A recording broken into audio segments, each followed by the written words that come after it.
Hi guys, welcome to Amrish Vishwakarma classes. आप सभी को अमरीश विश्वकर्मा यूट्यूब चैनल पर स्वागत है। तो आज हम लोग क्लास 10th में इलेक्ट्रिसिटी में आगे की तरफ पढ़ेंगे। तो आज के लेक्चर में हम लोग सीखेंगे direction of electric current, then हम लोग डिस्कस करेंगे flow of electric current in a wire को डिस्कस करेंगे। उसके बाद व्हाट इज इलेक्ट्रिक फोर्स वो जानेंगे, और इलेक्ट्रिक फील्ड क्या है उस चीज़ को हम लोग जानने की कोशिश करेंगे। तो आइए सबसे पहले हम लोग डिस्कस करते हैं डायरेक्शन ऑफ इलेक्ट्रिक करंट। तो डायरेक्शन ऑफ इलेक्ट्रिक करंट क्या है समझिए। इलेक्ट्रिक करंट जो है ना, इलेक्ट्रिक करंट किसको माना गया है, इलेक्ट्रिक करंट कहा गया है। Electric current is considered to be a flow of positive charge. Positive charge के फ्लो को माना गया है इलेक्ट्रिक करंट। ठीक है, पॉजिटिव चार्ज के फ्लो को माना गया है इलेक्ट्रिक करंट, यानी कि पॉजिटिव चार्ज जिस डायरेक्शन में फ्लो करेगा वही इलेक्ट्रिक करंट का डायरेक्शन, ऐसा मान लिया गया है। ठीक है, तो उसी को इलेक्ट्रिक करंट को कन्वेंशनल इलेक्ट्रिक करंट भी आप कह सकते हैं। कन्वेंशनल इलेक्ट्रिक करंट, अगर हम आपको इस डायग्राम के थ्रू समझाने की कोशिश करें तो आप देखेंगे कि कन्वेंशनल इलेक्ट्रिक करंट जो होता है वो ये बैटरी है, ठीक है ना, या सेल कहिए। ये पॉजिटिव टर्मिनल कहलाएगा, ये निगेटिव टर्मिनल कहलाएगा। तो कन्वेंशनल इलेक्ट्रिक करंट की डायरेक्शन क्या होती है, पॉजिटिव टर्मिनल से निगेटिव टर्मिनल की तरफ, और निगेटिव से पॉजिटिव की तरफ जो करंट फ्लो होती है उसको बोलते हैं इलेक्ट्रॉनिक करंट। ठीक है, तो इसी को कहा जाता है, जब भी हम इलेक्ट्रिक करंट बोलेंगे तो इसका मतलब ये हुआ कन्वेंशनल इलेक्ट्रिक करंट होगा। ठीक है, तो इलेक्ट्रिक करंट का मतलब हो गया कन्वेंशनल इलेक्ट्रिक करंट, ना कि इलेक्ट्रॉनिक करंट। तो कन्वेंशनल इलेक्ट्रिक करंट के डायरेक्शन को माना गया है पॉजिटिव टू निगेटिव। ठीक है, तो यहाँ देख लीजिए, फिर से एक बार समझ लीजिए कि इलेक्ट्रिक करंट को कंसिडर किया गया है flow of positive charge. Positive charge के फ्लो को ही मान लिया गया है इलेक्ट्रिक करंट, और पॉजिटिव चार्ज जिस डायरेक्शन में फ्लो करेगा वही डायरेक्शन होगी इलेक्ट्रिक करंट का। और इलेक्ट्रिक करंट का मतलब हो गया कन्वेंशनल इलेक्ट्रिक करंट, जो फ्लो करती है बैटरी के या सेल के पॉजिटिव टर्मिनल से निगेटिव टर्मिनल की तरफ। और जो इलेक्ट्रॉनिक करंट होती है, इलेक्ट्रॉनिक करंट जो होती है वो बैटरी के निगेटिव टर्मिनल से पॉजिटिव टर्मिनल। तो इलेक्ट्रिक करंट इसी को कहा जाता है। ठीक है, कि electric current means conventional electric current. अभी स्टूडेंट हम लोग ये जानेंगे flow of electric current in a wire. किसी वायर में इलेक्ट्रिक करंट कैसे फ्लो करता है। तो आप जान लीजिए कि ये हमारे पास कोई मेटल है, कंडक्टर है, और पता है कंडक्टर मेटल क्या होता है, जिससे इलेक्ट्रिसिटी बड़ी आसानी से फ्लो कर सकती है, क्योंकि इसके पास फ्री इलेक्ट्रॉन बहुत ज्यादा संख्या में होती है। तो हमारे पास ये कोई मेटल है या कंडक्टर है, और ये कोई बैटरी सेल से नहीं जुड़ी हुई है। ठीक है, मतलब इसको मैंने किसी बैटरी सेल से कनेक्ट नहीं किया है। तो क्या होगा, इसके अंदर का जो फ्री इलेक्ट्रॉन होगा ना वो रैंडम मूवमेंट करेगा। इसके अंदर का जो फ्री इलेक्ट्रॉन होगा वो इस डायरेक्शन में, इस डायरेक्शन में, इस डायरेक्शन में। कहने का मतलब यह है कि इसके अंदर का फ्री इलेक्ट्रॉन होगा वो किसी खास डायरेक्शन में मूव करते हुए नहीं जाएगा। ठीक है, नहीं जाएगा, वो रैंडम मूव करेगा, मतलब किसी भी डायरेक्शन में मूव करेगा। लेकिन जब इसी कंडक्टर को, इसी मेटल को जब हम किसी सेल से जोड़ देते हैं, तो क्या होता है, कुछ तो चेंज होगा। यस, ऑब्वियसली कुछ न कुछ चेंज होता है। तो क्या होता है कि जब हम इसको किसी सेल से जोड़ देते हैं, ये पॉजिटिव हो गया सेल, और group of cell is called battery. तो सेल से जोड़ दिया तो पॉजिटिव, तो ये पॉजिटिव एंड हो जाएगा, ये निगेटिव तो ये निगेटिव एंड होगा। तो यही इलेक्ट्रॉन जो होगा ना, यही इलेक्ट्रॉन जो रैंडम मूव कर रहा था, किसी खास डायरेक्शन में मूव नहीं कर रहा था, अब वो इलेक्ट्रॉन क्या करेगा, अपने आप को एक खास डायरेक्शन में मूव कराने के लिए फोर्स्ड हो जाएगा, अपने खास डायरेक्शन में मूव करने लगेगा। और कुछ जो है आपका, आप देख सकते हैं कुछ इस तरह से वो सभी इलेक्ट्रॉन आपस में मूव करने लगेगा। एक्चुअली क्या हुआ, क्यों ऐसा हुआ, तो कि जब हम इसको सेल से जोड़े, ठीक है ना, जब इसको सेल से जोड़े तो क्या हुआ कि इसके कारण जो है, सेल के कारण इस सभी इलेक्ट्रॉन पे एक फोर्स लगा, जिसको हम लोग बोलेंगे इलेक्ट्रिक फोर्स। ठीक है, सभी इलेक्ट्रॉन पे एक फोर्स लगा जिसको हम लोग बोलेंगे इलेक्ट्रिक फोर्स लगा। अब ये इलेक्ट्रिक फोर्स क्या करेगा कि इलेक्ट्रॉन को जो रैंडम मोशन कर रहे थे, जो किसी खास डायरेक्शन में मूव नहीं कर रहे थे, उनको क्या करेगा, उनको फोर्स करेगा, उनको मजबूर करेगा, और मजबूर करके जो है खास डायरेक्शन में मूव करवाएगा निगेटिव से पॉजिटिव की तरफ। ठीक है, निगेटिव से पॉजिटिव की तरफ वो मूव कराएगा। तो इलेक्ट्रॉन जो है ये दिस इज कॉल्ड इलेक्ट्रॉन। ये तो इलेक्ट्रॉन जो है वो नेगेटिव से पॉजिटिव की तरफ मूव करने लगेंगे, और ये इलेक्ट्रॉन आगे की तरफ जब मूव करेंगे तो इस कंडक्टर के अंदर जब पॉजिटिव आयन होगा ना, इधर से मैं गोल गोल ये बना रहा हूँ, ये पॉजिटिव आयन है, ये पॉजिटिव आयन है, तो ये इलेक्ट्रॉन और ये जब ये मूव करेगा ये पॉजिटिव आयन जो है उससे जाकर टकराएगा, ठीक है ना, टकराएगा। और समझ गए ना, टकराएगा आपका। तो फिर जो है आप देखेंगे कि इलेक्ट्रॉन का इस तरह से मूव होना ही इस कंडक्टर के अंदर जो है इलेक्ट्रिक करंट को जन्म देता है, ठीक है। अभी स्टूडेंट हम लोग जानेंगे कि इलेक्ट्रिक फोर्स क्या है, देन जानेंगे इलेक्ट्रिक फील्ड क्या है। तो इलेक्ट्रिक फोर्स क्या है समझिए, जैसे इस चीज को समझिए, कैसे समझेंगे इसको। तो हमारे पास कोई दो चार्ज बॉडी है, ठीक है, जैसे ये एक प्लस चार्ज बॉडी है, यहाँ एक प्लस चार्ज बॉडी है, तो दोनों एक दूसरे को क्या करेगा, रिपेल करेगा, मतलब रिपल्सिव फोर्स लगा रहा है, एक दूसरे को दूर करेगा। ये एक पॉजिटिव है, ये एक निगेटिव है, दोनों एक दूसरे को क्या करेगा, अट्रैक्ट करेगा, यानी कि पास लाएगा। तो अट्रैक्टिव फोर्स, यहाँ रिपल्सिव फोर्स, यही अट्रैक्टिव फोर्स।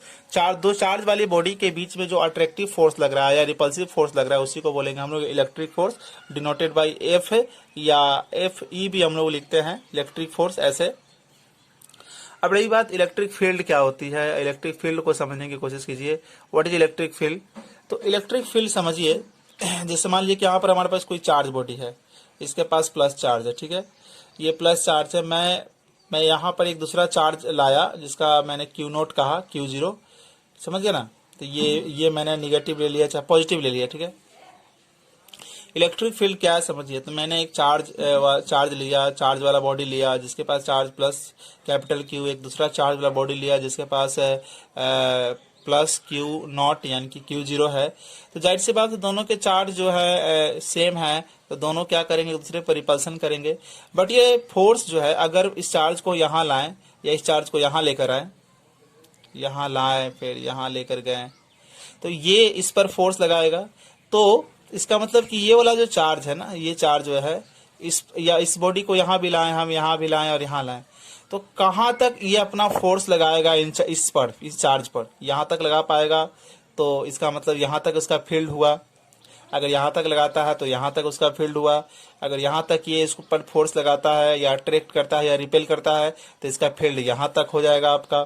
तो फील्ड का मतलब होता है कि जैसे हमारे पास कोई एक चार्ज बॉडी है, वो चार्ज बॉडी किसी दूसरे चार्ज बॉडी पर कहाँ तक फोर्स लगा रहा है, कौन सा फोर्स, इलेक्ट्रिक फोर्स लगा रहा है, उसको बोलेंगे इलेक्ट्रिक फील्ड। अब ये इलेक्ट्रिक फील्ड लाइंस के बारे में हम लोग जानेंगे। इलेक्ट्रिक फील्ड लाइंस क्या है, तो इलेक्ट्रिक फील्ड को बेहतर ढंग से दिखाने का एक अच्छा तरीका है इलेक्ट्रिक फील्ड को रिप्रेजेंट करने का, उसको कैसे दिखाएं, कैसे शो करें, तो कैसे भी इसको विजुअलाइज करें। तो इलेक्ट्रिक फील्ड को दिखाने का एक तरीका होता है जिसको बोलते हैं electric field line. Electric field line का कॉन्सेप्ट सबसे पहले माइकल फैराडे ने दिया था। कब दिया था? ड्यूरिंग 19th सेंचुरी, 19वीं शताब्दी में दिया था। अब यहाँ देखेंगे कि इलेक्ट्रिक फील्ड लाइन क्या होती है। Electric field line curve line होती है, एक मुड़ी लाइन भी हो सकती है ना, समझ ना। Electric field line curve line होती है which shows direction of electric field when we draw a tangent at its point. ध्यान दीजिए, इलेक्ट्रिक फील्ड लाइन क्या होती है? Electric field line curve line होती है जो डायरेक्शन बताती है। किसका डायरेक्शन बताएगी? इलेक्ट्रिक फील्ड की डायरेक्शन बताएगी, ठीक है ना। कब? जब हम किसी पॉइंट पर एक टेंजेंट ड्रॉ करेंगे। जैसे मान लीजिए इलेक्ट्रिक फील्ड लाइन मेरा ऐसा है, ये इलेक्ट्रिक फील्ड लाइन है। अब इस इलेक्ट्रिक फील्ड लाइन पर हम क्या करते हैं कि कोई पॉइंट ले लेते हैं ए, और यहाँ से एक हम टेंजेंट ड्रॉ करते हैं। तो ये टेंजेंट जो होगा वो डायरेक्शन ऑफ इलेक्ट्रिक फील्ड होगा। तो इलेक्ट्रिक फील्ड लाइन क्या होती है? ये एक लाइन, कर्व लाइन होती है, मुड़ी हुई लाइन होती है, ठीक है ना, मुड़ी हुई लाइन होती है। और इस पर हम किसी पॉइंट पर एक टेंजेंट ड्रॉ करेंगे तो ये टेंजेंट क्या बताएगा? ये टेंजेंट बताएगा इलेक्ट्रिक फील्ड की डायरेक्शन। पॉइंट ए पर इलेक्ट्रिक फील्ड की डायरेक्शन किधर होगी, तो ये टेंजेंट बताती है। अब यहाँ देखिए, इलेक्ट्रिक फील्ड को अगर रिप्रेजेंट करना, इलेक्ट्रिक फील्ड एक्चुअली दिखती नहीं है, इमेजिनरी लाइन होती है, ठीक है ना। इलेक्ट्रिक फील्ड लाइन्स दो होती है, इलेक्ट्रिक फील्ड लाइन्स होती है, इमेजिनरी लाइन होती है। इलेक्ट्रिक फील्ड लाइन्स क्यों दिखाते हैं? तो इलेक्ट्रिक फील्ड को बताने के लिए, उसको दिखाने के लिए और समझाने के लिए फील्ड लाइन्स को दिखाया जाता है। जैसे देखिए, अगर कोई पॉजिटिव चार्ज है तो ये पॉजिटिव चार्ज किसी दूसरे पॉजिटिव चार्ज पर रिपल्सन फोर्स लगाएगा या दूसरे नेगेटिव चार्ज को अपनी तरफ खींचेगा। तो क्या हुआ कि इस पॉजिटिव चार्ज से इलेक्ट्रिक फील्ड लाइंस बाहर की तरफ निकलती है। ये याद रखिएगा कि पॉजिटिव चार्ज से इलेक्ट्रिक फील्ड लाइंस बाहर की तरफ निकलती है और नेगेटिव चार्ज से इलेक्ट्रिक फील्ड लाइन आती है, बाहर से अंदर आती है। लेकिन अगर आपके पास पॉजिटिव चार्ज नेगेटिव चार्ज दोनों कुछ खास डिस्टेंस पर रख दिया गया है, तब इसका फील्ड लाइन क्या होगा, तो यहाँ से पॉजिटिव से निकलेगा, यहाँ बाहर से आएगा तो निगेटिव में एंट्री करेगा और यहाँ जो आप देखिए पॉजिटिव से निगेटिव की तरफ इस तरफ से जाएगा। अगर दो निगेटिव चार्ज है, दो कुछ खास डिस्टेंस पर रखा हुआ है, तो इसका फील्ड लाइन को कैसे दिखाइएगा, इलेक्ट्रिक फील्ड लाइन कैसे दिखाइएगा, तो इधर से आएगा, इधर बाहर से आया, इधर से आएगा इस तरह से, और ये इधर से और इधर से अंदर एंटर करेगा, ये इधर से अंदर एंटर करेगा। अब दो पॉजिटिव चार्ज को अगर हम आपस में रख देते हैं तो कुछ डिस्टेंस पर, तो उसका इलेक्ट्रिक फील्ड लाइंस क्या होगा उस चीज को समझिए। तो पॉजिटिव चार्ज से फील्ड लाइंस बाहर की तरफ निकलती है, पता है आपको, और यहाँ से इधर निकलेगी ऐसे, यहाँ से ऐसे निकलेगी बाहर की तरफ, यहाँ से ऐसे निकलेगी, यहाँ से ऐसे निकलेगी। तो ये आपने देखा कि इलेक्ट्रिक फील्ड लाइंस को हम लोग कैसे दिखाते हैं। सिंगल चार्ज होगा तो कैसे आएगा, अगर सिस्टम ऑफ चार्ज है, सिस्टम ऑफ टू चार्ज, दो चार्ज किसी सर्टेन डिस्टेंस पर रखे हुए हैं, तो उसके इलेक्ट्रिक फील्ड लाइंस कैसे दिखाएंगे, तो ये हुआ।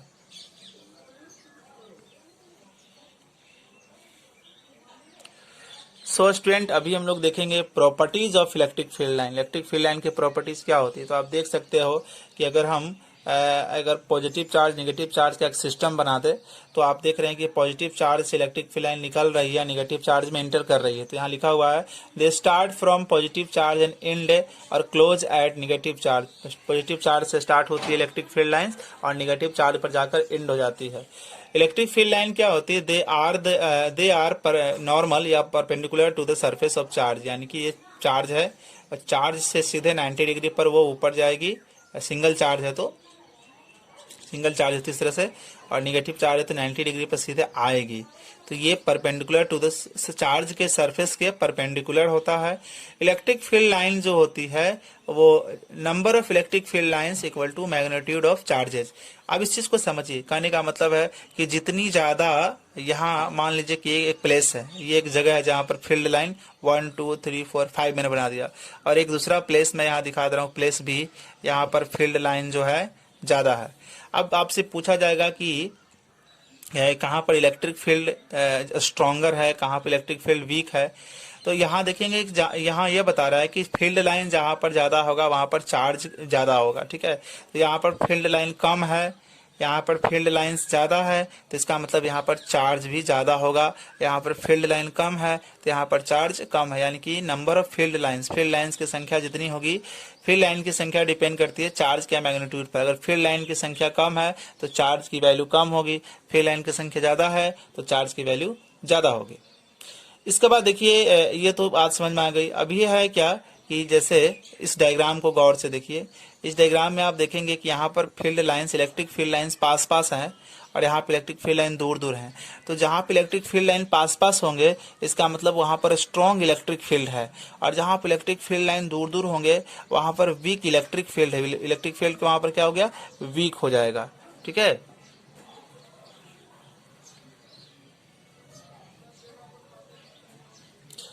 अब मैंने जैसा कि बताया पहले कि जैसे हमारे पास ये इलेक्ट्रिक फील्ड लाइन है, इलेक्ट्रिक फील्ड लाइन पर हम कोई पॉइंट लेते हैं और वहां से टेंजेंट ड्रॉ करेंगे ना, टेंजेंट ड्रॉ करेंगे, तो ये टेंजेंट क्या बताएगा, ये टेंजेंट है। टेंजेंट का मतलब इसको टच करके जाने वाली लाइन, तो टेंजेंट क्या बताएगा, तो किसी भी इलेक्ट्रिक फील्ड लाइन पर कोई पॉइंट लेके आप टेंजेंट ड्रॉ करेंगे तो ये टेंजेंट बताता है डायरेक्शन ऑफ इलेक्ट्रिक फील्ड।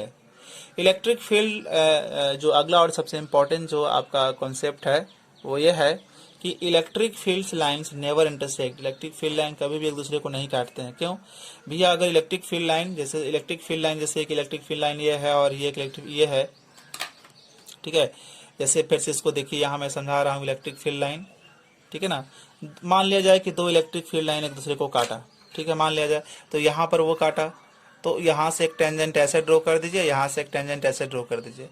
तो ये टेंजेंट क्या बताता है, इलेक्ट्रिक फील्ड की डायरेक्शन।